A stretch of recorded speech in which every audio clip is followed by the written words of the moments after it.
I'd like to begin with Malthus. I've been returning to the theme of Malthus quite often, but the fact that he was a clergyman I find quite interesting. Indeed, his mentality was basically proto-Darwinist, and seemingly that wouldn't normally be expected from a clergyman, but to me it's absolutely of no surprise, because I saw the way within my research, I've seen the way that archbishops and bishops of the Roman Catholic Church behaved during the Dark Ages and the Middle Ages, and the way they propped up what they believed was a divinely ordained aristocracy, and themselves as a divinely ordained aristocracy within the church itself. And thus, with the rise of Malthus, all we see is several centuries of Catholic and Anglican thought, simply the thought of the higher echelons of the clergy, as Malthus ordained pretty much his own spin on the divine right of kings, but it's the divine right of the higher echelons of the clergy and the divine right of the higher echelons of the aristocracy, just as the divine right of kings theory. Indeed, perhaps Malthus embodies the mentality of the Norman period today, what we see as the eugenicist, technocratic, Darwinist Norman peerage. The ideology of this group is linked very much to Malthus, and indeed is a continuation of the thoughts of Malthus. And the other side of the dual aristocracy, the ultra-Catholic edge, they themselves are also indebted to the teachings of Malthus. Thus Malthus's shadow is pretty much Malthus's shadow looms over post-modernity, looms over our society in the potential of the return of sterilization for the mentally ill, and the genesis of a new dark age whereby Malthusian tactics of depopulation can be carried out.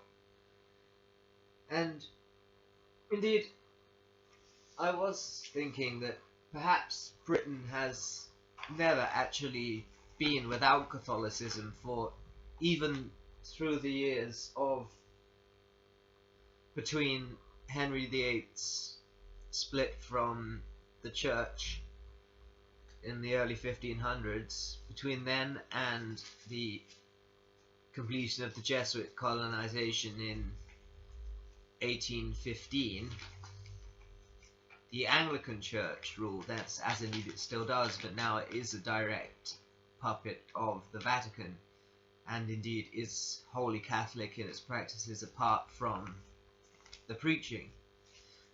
But the Anglican Church was so similar to the Catholic Church that there really wasn't much of a Reformation in England. There was in Scotland with Luther and the onset of Presbyterianism. Knox, not Luther, with Knox and the onset of Presbyterianism, but Anglicanism was more like Lutheranism, whereby the only thing that changed was that the service became in the vernacular rather than in Latin. And indeed, the high Anglican clergy acted in the same way as the higher echelons of the Catholic clergy had acted before them. But aside from the more radical Protestant era of Elizabeth I, the Stuarts were rather crypto-Catholic. Firstly, James I had a Catholic wife and instituted the divine right of kings, which is itself a wholly Catholic ideal. Thence Charles I, he was a crypto-Catholic and indeed was beginning to reintroduce Catholicism into the United Kingdom. Then we had Charles II, who revealed himself on his deathbed to be a Catholic. Then we had his brother James II, who was an outright Catholic. And soon after we had William of Orange. He was a Protestant, but he brought in the Bank of England, which was pretty much a Jesuit entity. And following that, we had the Hanoverians, and indeed the Hanoverians were quite tied in with the Holy Roman Empire, which was Catholic dominated, and of course King George III was to become the Holy Roman Empire / Augustus of the Romans, so there was always a strain of Catholicism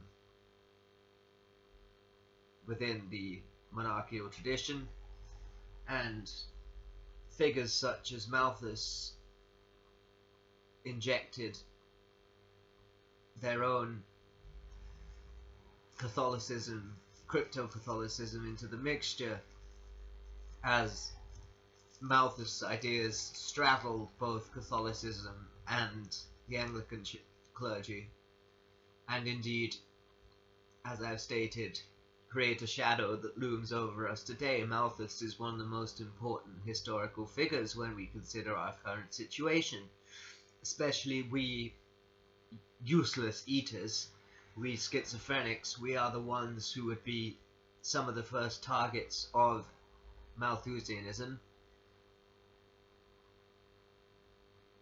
and the possibility of concentration camps. Now, I'm not ruling this out. This isn't just a conspiracy theory. I do believe there are FEMA camps being set up in Britain, just as there are in the United States, and the homeless, the mentally ill, and dissenters will populate these concentration camps. I don't know if it will be the beginning of a Malthusian plot whereby we will be exterminated after a while, but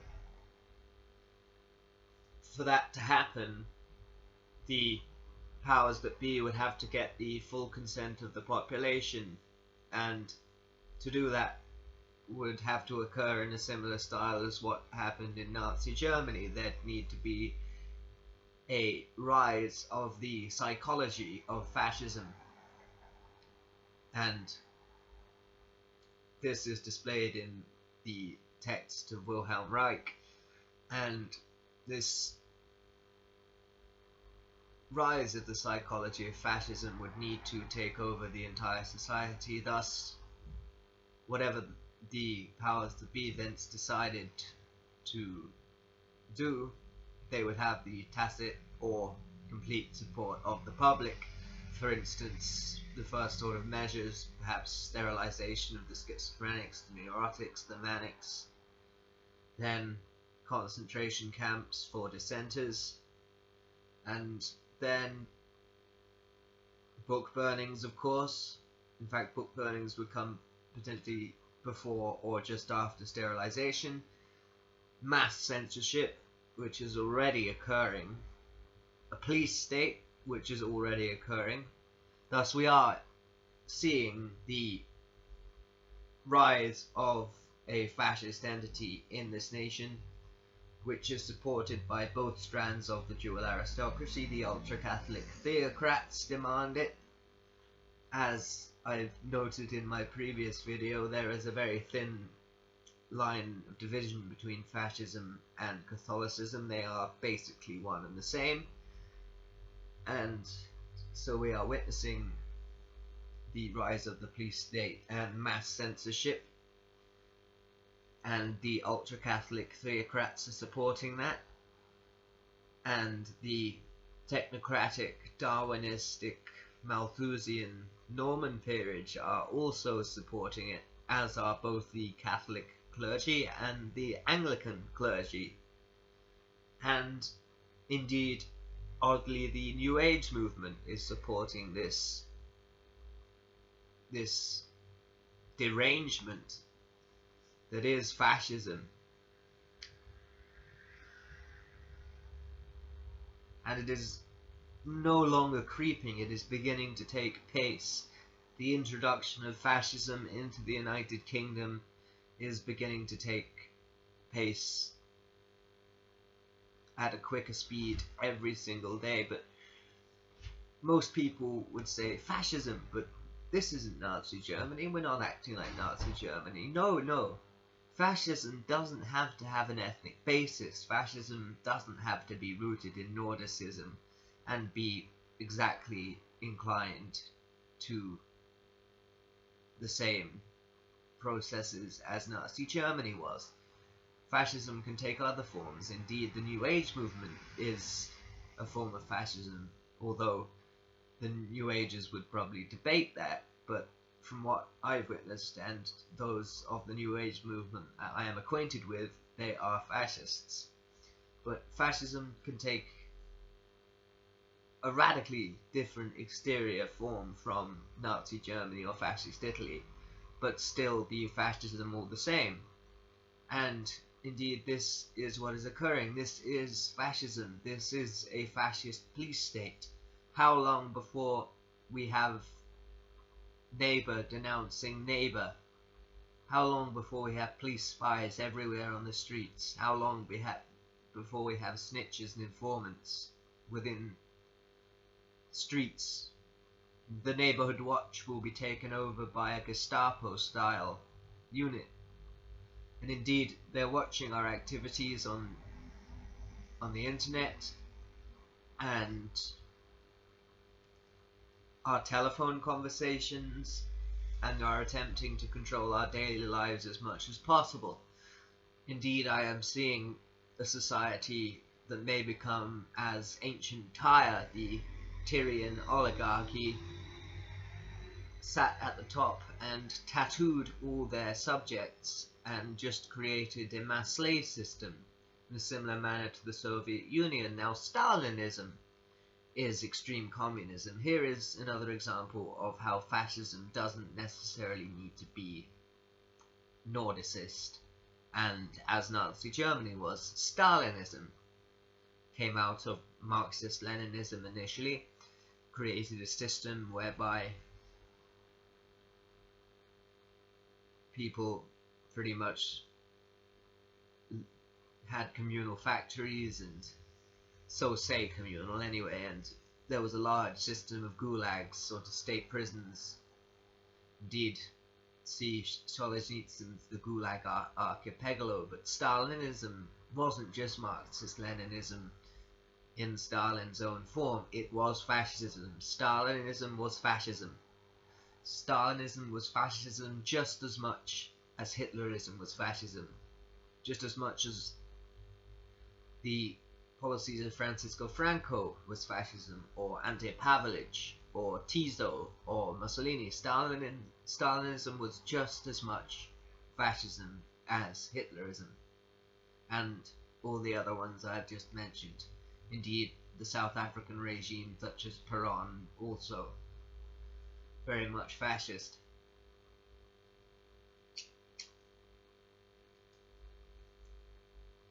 And fascism is an ideology which is quite close to the hearts of the Jesuits, as it is representative of their wish to return very much to a Catholic paternalist state. And indeed, with the concordats that occurred, there was an element of return to primitive Catholicism within the fascist movements, although there was also a drive for science and eugenics, which was completely blessed by the papacy, just as the ultra-Catholic elements of the dual-aristocracy are blessing the eugenicist and depopulationist drives of the Norman peerage and their Fabian society. And indeed, I cannot help but think that the real founder of the Illuminati as we know it, thus the head of one of the origins of the Jesuit ideology, the Catholic Church is one element, but the Catholic Church is merely a vehicle of the specific people who rule the world, and they are the top of the Jesuit oligarchy and the Rota. but the brainchild behind the Jesuit reduction ideology, what the Jesuits wish to do with the world, is to make it into a big reduction. The Jesuits created reductions in Paraguay during the 17th and 18th centuries, where they paternalistically enslaved the Guarani Indians, kept them high on coca leaf, and they weren't allowed out of the compounds. They just worked and were given food and mass. They had religion, Catholicism, fed to them by the Jesuits in their own manner. And the Jesuits wished to do this to the entire earth. Indeed, the reductions were, in a sense, a form of proto-communism, but not exactly. Marxist-Leninism differed a bit from the reductions, even though the Jesuits were overseeing the Soviet Union. Indeed, Stalin was trained at a Jesuit university, and he was overseen by the Jesuit Father Edmund Walsh, who was also the head of Georgetown University. Georgetown University runs America. So the Jesuits wished to create an entire earth of reductions, and the policies of Weishaupt, when he created the Illuminati, the Jesuit Weishaupt, the Jesuit professor of canon law, he wished to create a world full of Jesuitical reductions, but indeed the Illuminati were a Jesuit front organization, and they blended back into the Jesuit order. Indeed, we could refer to the top of the highest echelons of the Jesuit order as the Illuminati, and that wish of the Jesuit reductions and Weishaupt remains. And indeed, the forebearer of this manner of thinking was one Joachim of Fiore, an abbot who was alive during the 12th century.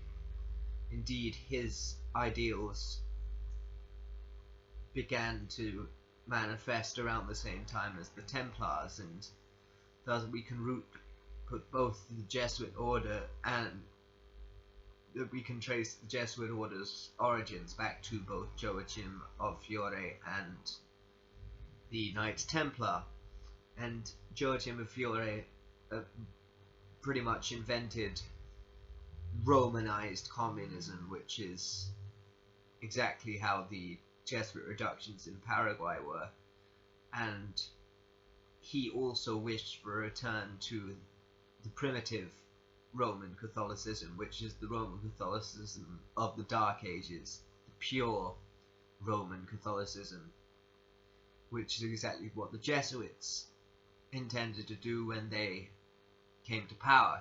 Interestingly, Joachim of Fiore sent many of his writings to Pope Innocent III, and Pope Innocent III was a particular pope who wished to return the Roman Catholic Church to its primitivist state. The primitivist state of the Roman Catholic Church is the Roman Catholic Church and the feudal system, and the extreme of the feudal system is the Roman Catholic Church and the reductions, or Joachim of Fiore's combination of Romanism and feudalism, but the feudalism being a Romanized communism, which is very similar to what the Jesuits created with the reductions. So Joachim of Fiore essentially came up with the exact plan that is germinating in the minds of the Jesuits now, with their quest for global government as universal reductions, and as manifested in the thoughts of Adam Weishaupt, the Jesuit professor of canon law, when he was elected as the head of the Bavarian Illuminati, which was a creation of both the Jesuit Superior General, who had just been officially defrocked. I say officially, he wasn't truly defrocked, he was only defrocked by Pope Clement XIV, who paid for that act with his life. But the Bavarian Illuminati was a creation of Lorenzo Ricci, the superior head of the Jesuits, and Lord Shelburne, the head of British intelligence. And indeed, the Shelburnes, the Petty Fitzmaurice family, are a Jesuit family. Secretly, they are a Jesuit family, and they rule a fiefdom which is just north of the fiefdom I am dwelling in now. I dwell in the fiefdom of the Marquis of Salisbury, which is a member of the Cecil family, who are themselves Protestant but closely intermarried with the Jesuit Pallavicinis. But I used to live in Calne, which is 10 minutes north, and that is part of the fiefdom of the Petty Fitzmaurice family, who are Jesuits. But the entire area, both fiefdoms, are part of the Diocese of Salisbury. So the creation of the Bavarian Illuminati was the brainchild of Lorenzo Ricci and Lord Shelburne. And Adam Weishaupt was elected to be the head of the Bavarian Illuminati, and the prototype for world domination and the system that would be in place created from the mind of Weishaupt was basically identical to Joachim of Fiore. It's this Romanised communism, which is essentially the most extreme form of feudalism possible, which is very, very similar to the Jesuit reductions, but perhaps even more extreme. And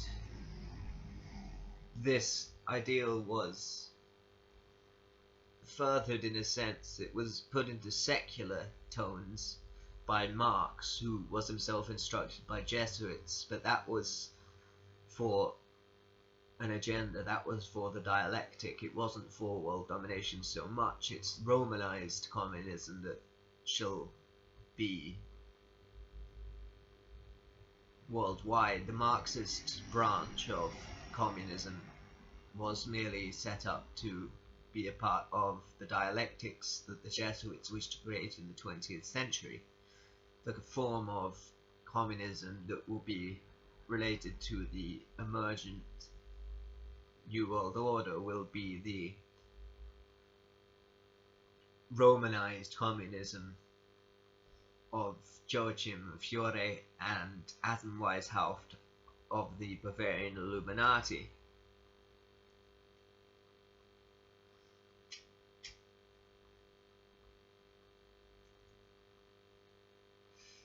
Indeed, this process is only possible if the dual aristocracy introduce a new dark age, which is exactly what they're doing, especially with drugs. They are pumping society full of drugs and creating a lot of dialectics within society, and both the Jesuit oligarchical strain of the dual aristocracy, they wish for a dark age of worldwide reductions. Meanwhile, the Norman peerage strand of the dual aristocracy wish for depopulation, so there could be less serfs, but they will then be placed into the reductions. And eugenics, they will simply only want workers, so the useless eaters can be killed off. And Darwinism, so they have healthy workers. And the science will create drugs that will keep these workers drugged. There is no place in this new system for people like me, for us schizoids. There is no place in this system. So the ultra-Catholic theocrats shall get their reductions with the help of the Norman peerage Darwinists, who will kill off the useless eaters and create a healthy workforce. And they will also create the drugs that shall keep the population passive in their slavery. But first there will be a couple of 100 years of Dark Age chess, whereby different factions all fight it out, none of them able to come together and take on the Fascists, which is created by the dual-aristocracy. And once enough have been killed off, not only by sort of turf wars and dialectic conflicts, but also through diseases created by the eugenicists and sterilization and potential T4 style programs and inquisitions, whoever survives will be then herded into the global Romanised Communism, the extremes of feudalism. It shall be a universal reduction dominated by the Jesuit oligarchy and the Norman peerage.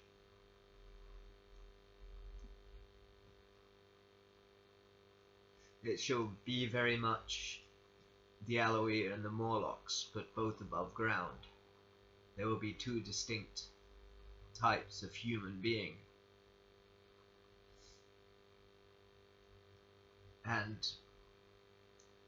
what is happening in society at the moment? Society has become a laboratory to test humans and human behavior in preparation for the ushering in of the Dark Age and the reductions.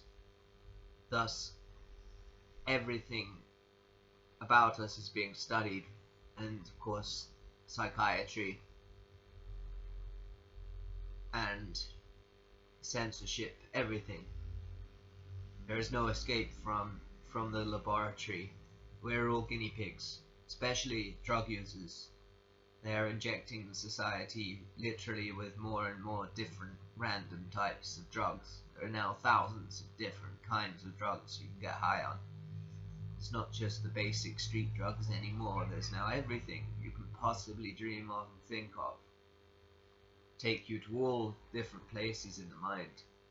But they want to create the perfect one that will keep you completely passive and harmonious in your own slavery, without realizing that you're enslaved in a Jesuit reduction.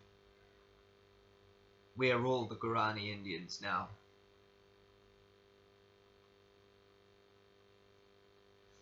And the future is not only bleak, it's dark. The future is a new Dark Age. Now I'm going to fade away.